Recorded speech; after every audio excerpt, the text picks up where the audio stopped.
Hey everybody, this is Stephen Paul Burnside, and we're going to be talking today about creating targeted Facebook advertisements.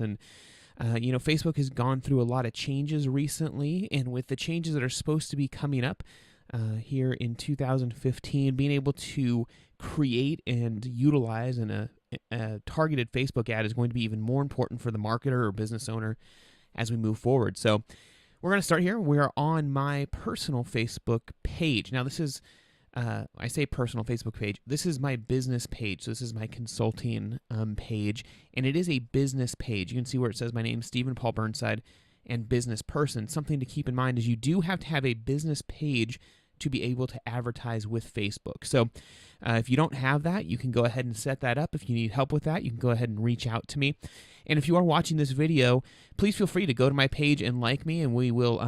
I'll be continually posting freebies and good stuff for you to help you along on your sales and marketing journey. So let's get started with a targeted ad. Once you have your page set up, you're going to go ahead right over here. There's three little dots. You're going to hit those three dots, and we're going to do create ad. That's going to go ahead and take us over to the Facebook advertising portal.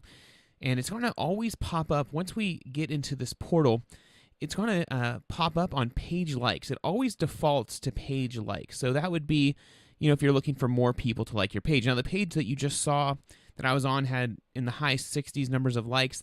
That page is only about a week old. So hopefully when you're seeing this, there's many more likes on there. And hopefully your like is on there. But if you are looking to increase your page likes, this would be the objective. Now, the nice thing, though, is what Facebook has created, if you hit that back button there, is that there is a handful of different objectives that you can use. And I've used quite a few of these. Getting installs of your app, increase engagement of your app, reach people near your business. I mean, this is huge for retail people that have storefronts, restaurants, things of that nature, the brick and mortar type business.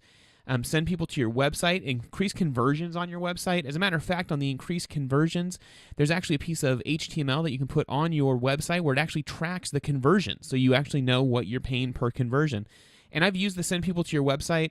I've gotten really good results with this, and I'm going to talk about how we get those results. So we're going to go ahead and promote our page, just because it's an easy one. And the other thing to remember is some of these, like get people to claim your offer, you do have to have a minimum number of likes on your page. So at this point, I believe with get people to claim your offer, I think it's 100 people. So you can see how you can start using these in conjunction with each other. So say I had an offer that I wanted to put out there, but I don't have, like the page you just saw, I'm at, say 68, 69 likes. Well, I could go over the next day or two, promote my page, and then get people to claim my offer. So I could promote my page till I get to 100, and that would probably only take a day or so. And then I could get people to claim my offer from my page at that point. So you can actually use these together like that. Get strategic with how you're using them.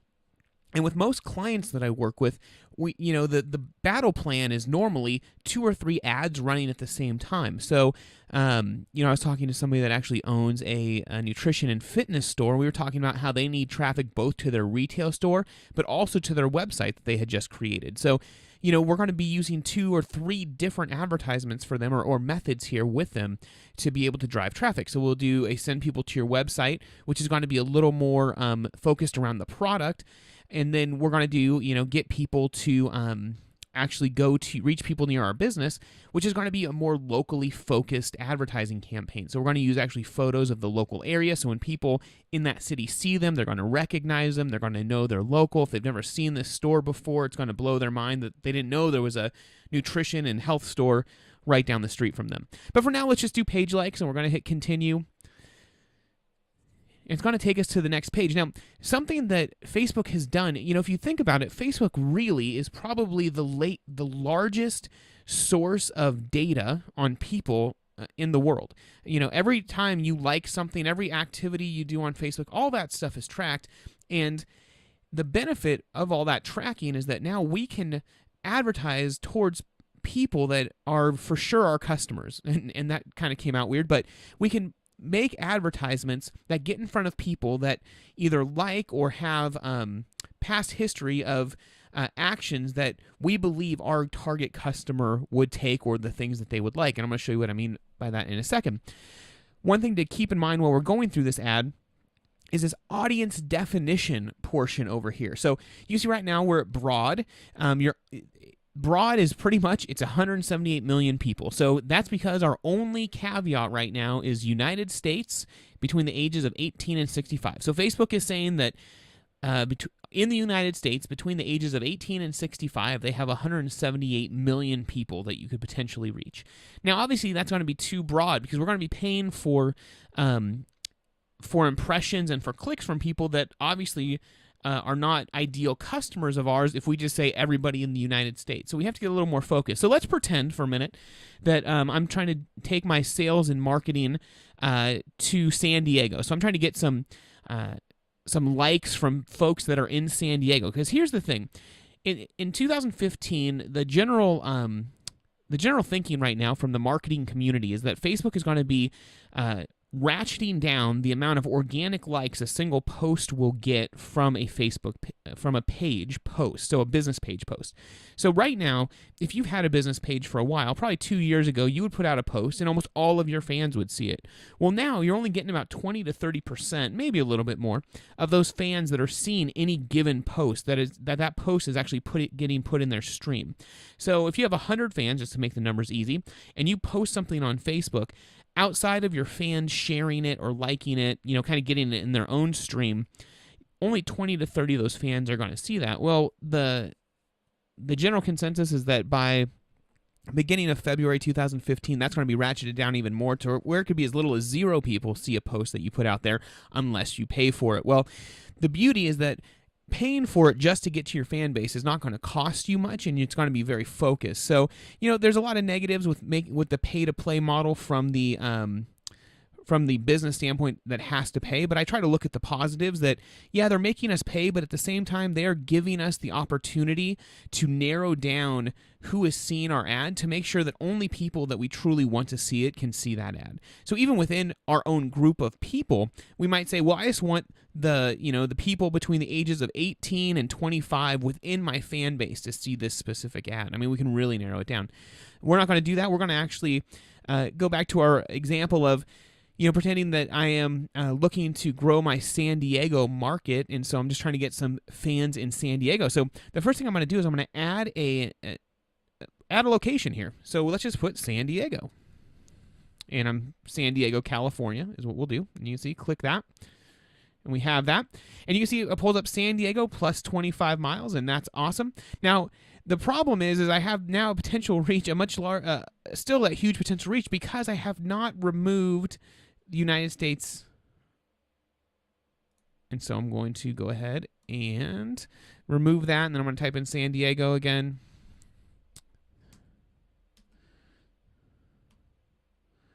Let's see here.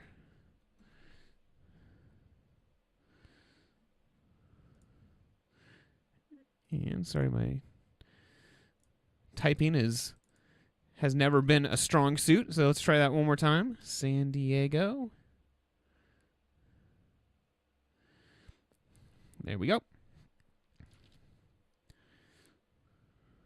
And I'm sorry, I think I jumped ahead of myself. So it removed the U.S., went to San Diego, and now we have 1.8 million people instead of all of the U.S. And I think actually Facebook removed that earlier, but I didn't click off it before I typed in San Diego. But I wanted to show you how you could do that, how you can click off. Now, the other cool thing you can do is you can do exclusionary. So I can actually exclude locations. So if I do exclude Los Angeles, because I've lived in that area before and I don't want to go back. No offense to anybody who lives in Los Angeles. My brother and sister both live there, love visiting, but definitely don't like being stuck on the freeways. I think I was doing 6 to 8 hours on the freeway every day when I lived down there, so do not like that. So anyway, so I have San Diego excluding Los Angeles. The nice thing about the exclusionary marketing, I want you to kind of think about this a little bit. Where I live right now, there's 5 major cities where I live. And I say major, they're small, but in my area, they're considered the 5 core cities. Maybe that's a better word. Those 5 cities, I would do 5 different ads. When I try to reach people in my area, my specific area, to get local business, I'm going to do 5 different ads. So each one of those ads is going to have a photo from that individual city in the advertisement because I want somebody to see it and go, oh, they're from my area, Area A. Well, I'm going to exclude in my advertising of Area A, Area B, C, D, and E, because I'm going to be doing another ad with a picture from Area B that will be excluding A, C, D, and E. And so hopefully that makes sense, but that exclusionary marketing means that you can have a very specific area and have actually visuals that capture the area you're trying to meet very specifically. And you'll see how I do that in a minute here. So since I'm trying to get some marketing consulting business in San Diego, I'm actually going to up the age because I can tell you from my past, my average customer is definitely over the age of 35. So I'm going to say 35 to 65. I'm actually you can actually enter a language here, and I only speak English, so I'm going to put English here. And so that narrows us down to 800,000 people within San Diego. Okay. Now, the more demographics tab, let me scroll down here a little bit. The more demographics tab, we're going to click on that, and you have a plethora of different options here: relationships, education, work, financial, home,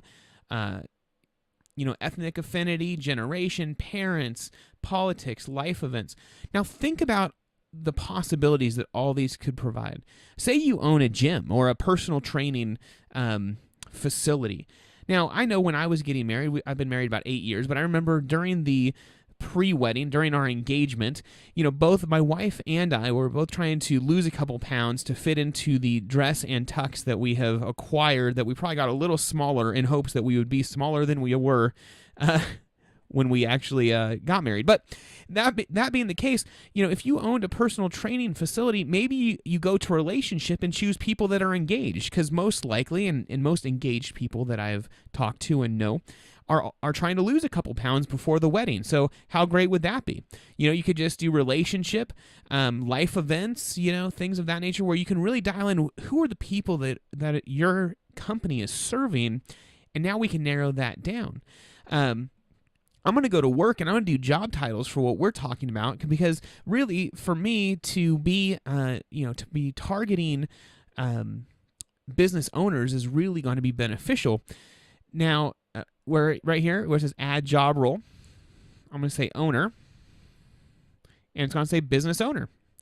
And I'm going to click that, and it's actually going to narrow down. That puts our potential reach to fewer than 1,000 people. Now, historically, that might be a little low for what I'm trying to get, so I actually might broaden that a little bit and just kind of see if other job roles, job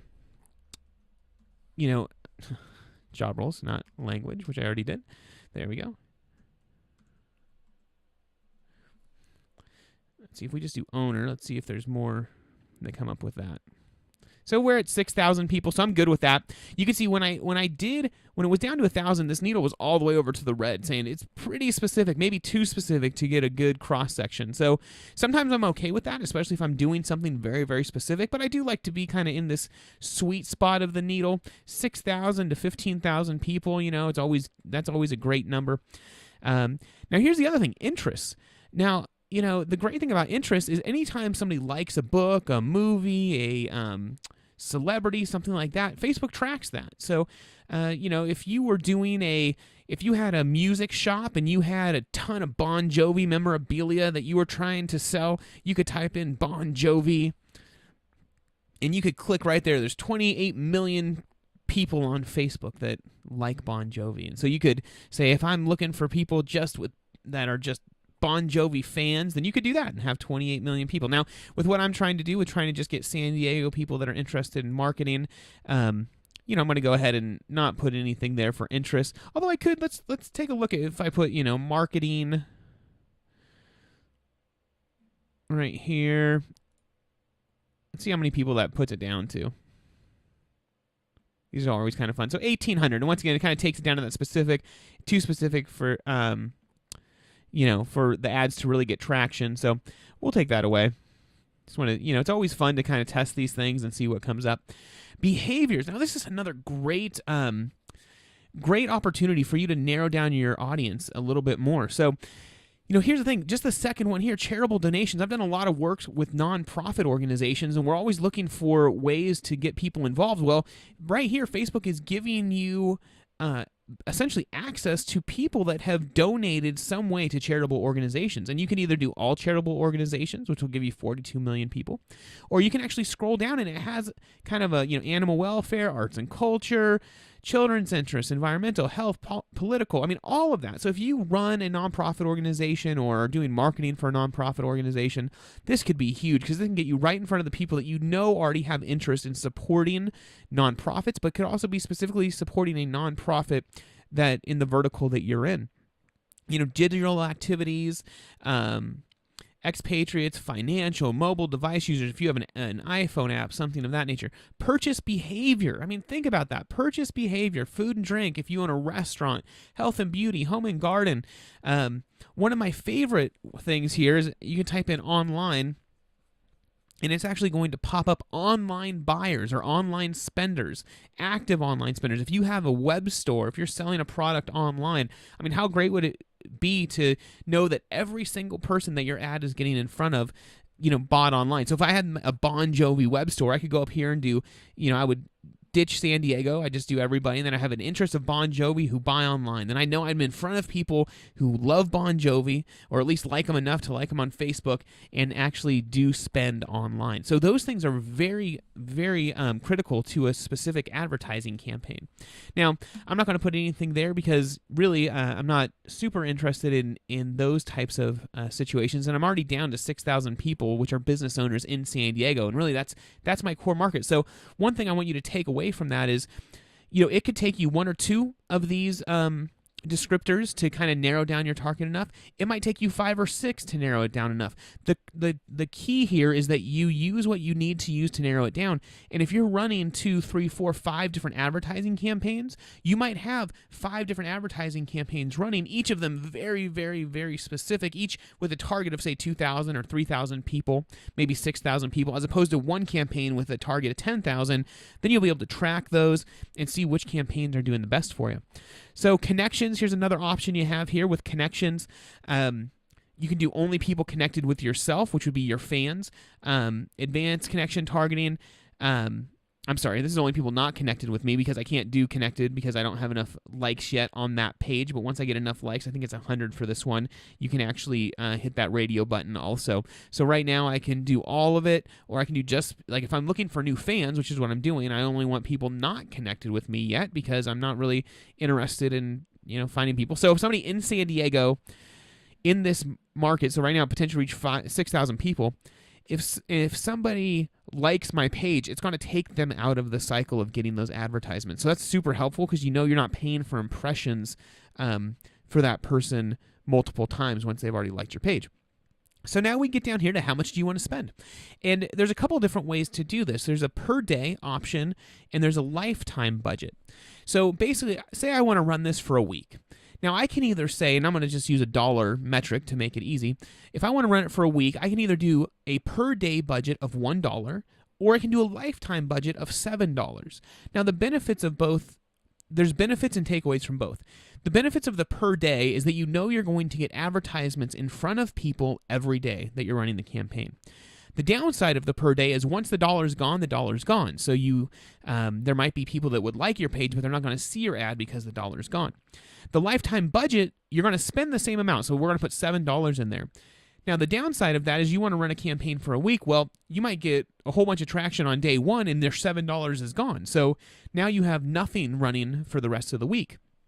So you have to really, weigh out what your goal is. So for me, because I'm going for page likes, a lifetime budget is probably more advantageous. If I'm going for something that's a little more long-term, like an event that's coming up or, something that has a little more time sensitivity to it, I probably want to do a per day because I want to make sure ads are running every day, that people are seeing it, that it's creating some type of buzz. But because I'm trying to just get to 100 followers, I don't care if that happens today or in 5 days. So I'm going to do lifetime budget on this one. And we'll do $7. And I'm going to go ahead and click here and change this from the 4th to the 11th. Okay.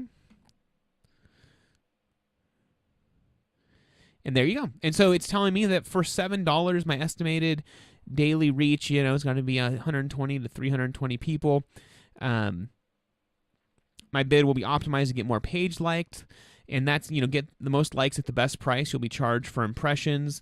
And then the other way is to set the amount a page like is worth to you. So I can click that, and basically this becomes a pay per like. So I don't really like that because you get a little concreted in. I like the it's a little bit, I don't want to say a gamble, but a little bit of a gamble when you just kind of go with the impressions because you're hoping a certain number of people see it. But, I'm pretty confident with what we're going to be doing, and, I feel good about that. So we'll go with that, and then we're going to set an image we want to use. Now I'm going to set an image here that I've used before in the past, and let's see, excuse the messiness of my file structure here.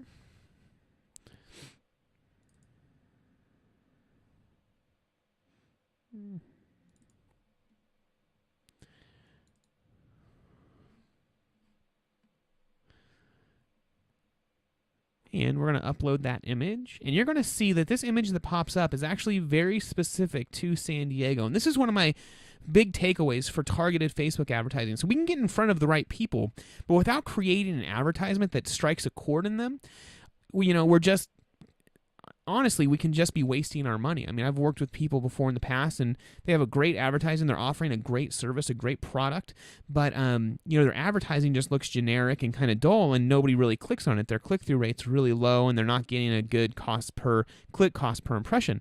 So what you see here is I have an image, and it'll actually pop up bigger here in a second, but it's of actually a little boy who's actually my son. This is a picture of him that I took at his first San Diego Padres game in July. And so we were at Petco Park, and I took this image, and I was actually flipping through images looking for an ad for San Diego, and thought this is perfect because the assumed value is, as a social marketing consultant, we're trying to get more people to raise their hands to work with the company or like the company, and this kind of gave that assumed value that, if your current company makes you feel like you don't have anybody else alongside with you, then you probably want to talk to us. And, do you want more social marketing ROI? So, but the other thing you have to remember is he's wearing a San Diego Padres hat. So remember earlier, we're targeting this to people in San Diego. So there's going to be an emotional pull there that they're going, hey, this person knows something about where I live and probably thinks I'm local. I have family in San Diego. I'm there all the time, so I have no problem going down and visiting people there. But this is the type of targeted advertisement that we want to make sure that people are, that we're putting out there. So for text, we'll put something like tired of dull marketing, and that's one of the. And then you'll see this pops up down here, tired of dull marketing, or actually, let's do this. Is your marketing tired?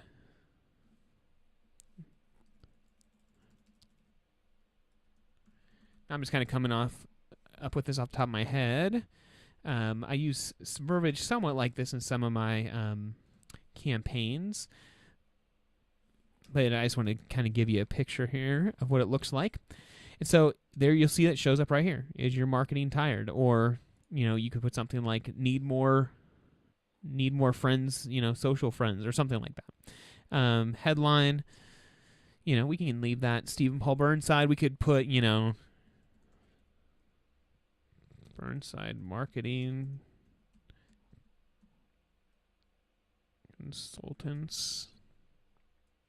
No, we'll just go Burnside marketing. There you go. And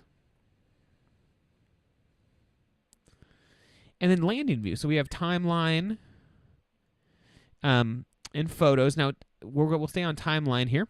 Now this is our ad. Now all of a sudden we have this. Is your marketing tired? How about this?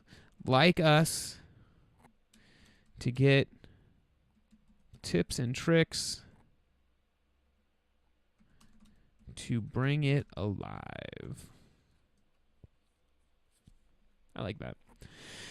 All right, so now we have the advertisement here. Is your marketing tired? Or how about... No, we'll just stick with that. You guys get it. So what we see here is we're going to see 3 different ways our ad's going to show up. So we have the desktop news feed. We have the mobile news feed. This is what's going to show up on somebody's mobile device, what it's going to look like. And that image will show up there. And then you have right column. Now, there's no real reason to remove any of these. We're paying per impression, so I guess the only real argument would be, well, if you have an advertisement that you're confident you'd get a lot more traction in the desktop news feed versus the right column, you could remove that, and then you're only paying for impressions within the desktop news feed. But at that point, what we would do is we'd place our order, and then Facebook would go and approve our order, and then it would start running. Now, a couple things to remember. I've had some campaigns kick back to me because I've had like a Facebook logo in the image, and they don't like that.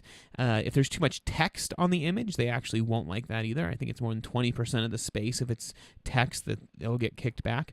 So those are things to remember. But other than that, what we've done here is we've created an ad that's targeting a certain segment of people.